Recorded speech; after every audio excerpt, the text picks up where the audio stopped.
YouTube, what is up? James, MTG Biggie here, and I am here to talk about Standard today. We've come out of the Pro Tour for Hour of Devastation, and the results are in, and Mono Red is back in a huge way. The Mono Red aggro deck took 5 of the top 8 spots for the Pro Tour, including the winning spot in the hands of Paulo Vitor Damo de Rosa. And a lot of people kind of look at it as 5 of the top 8 decks were red, and that doesn't necessarily translate to a good format. The difference is, I feel that when mono red decks are, tier 1 or somewhere toward the top of the meta, you have a healthy meta.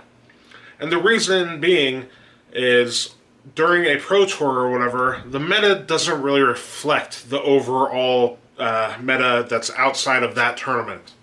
And when a red deck wins that tournament, that is because it's generally very early in the format, and it is easier to present questions that need answered and threats that need answers than it is to answer those specific threats or build a control deck, for example, that can handle every specific diverse threat in the format.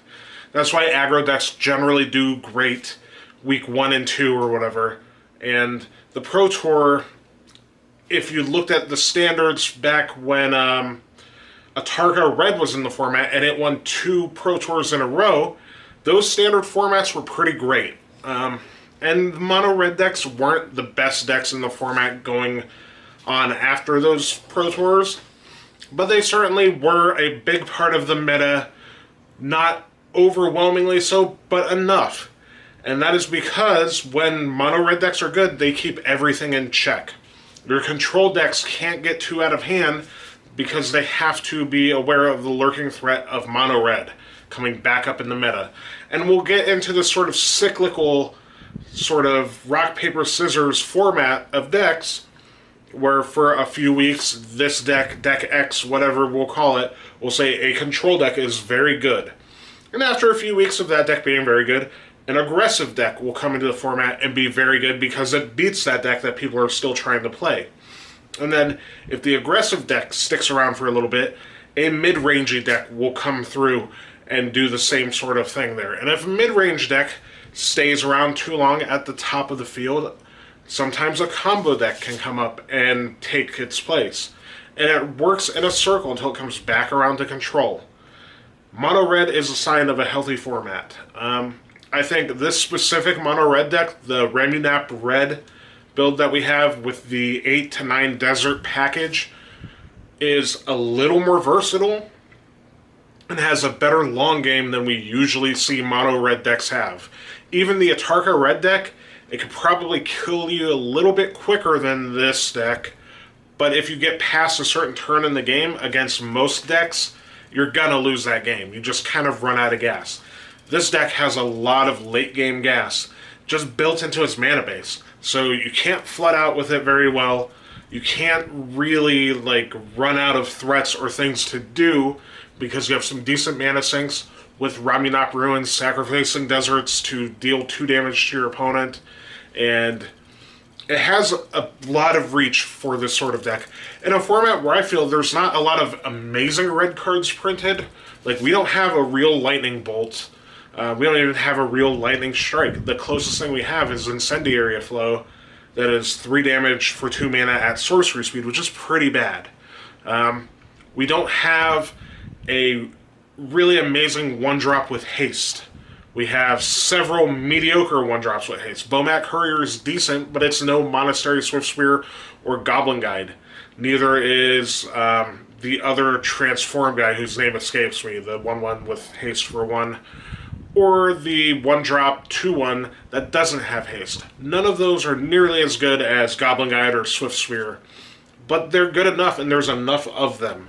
And it's just the right combination of cards where you can build this deck and be off by a little bit or have a list vary from the best list a little bit and still win games. So it's a little more versatile of a red deck than we usually see, but I think that's fine. It's not a problem in the meta. And a meta where a deck like Mono Red can thrive and win games is a meta that I want to play. There's no ridiculous combo, finally.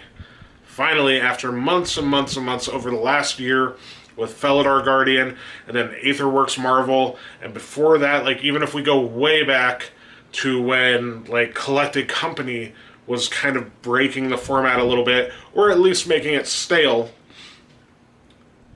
that has been going on for far too long, and now we have a really steady format where there's a lot of options. You don't have to play mono red, you just have to be able to beat the deck at the moment.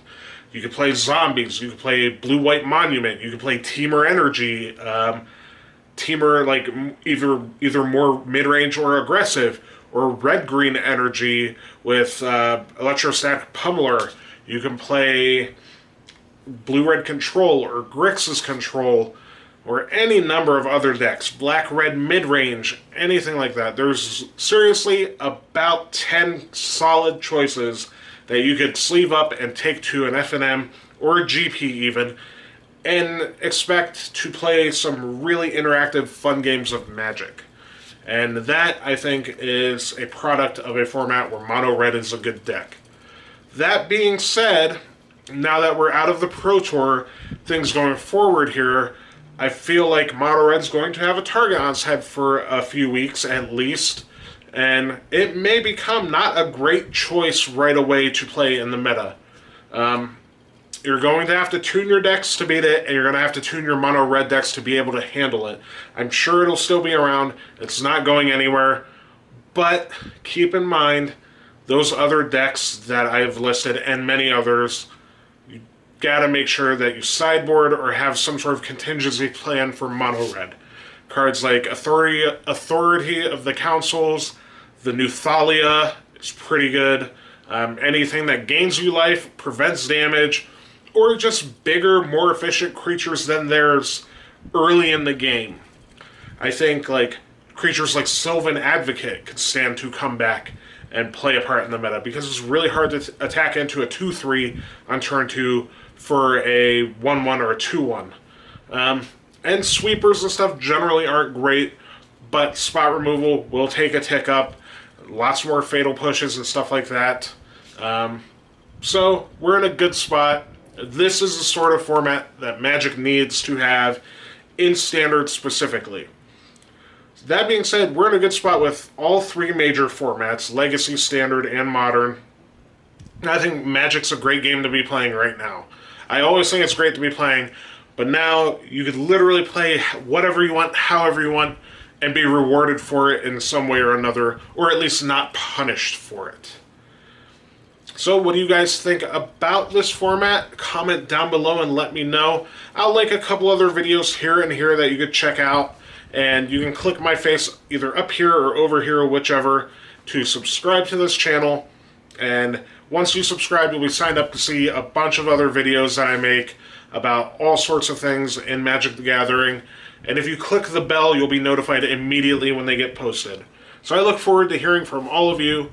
Thank you guys very much, and get out there and play some Standard. I know I'm going to try to very soon. But I'll talk to you guys soon, and catch you later.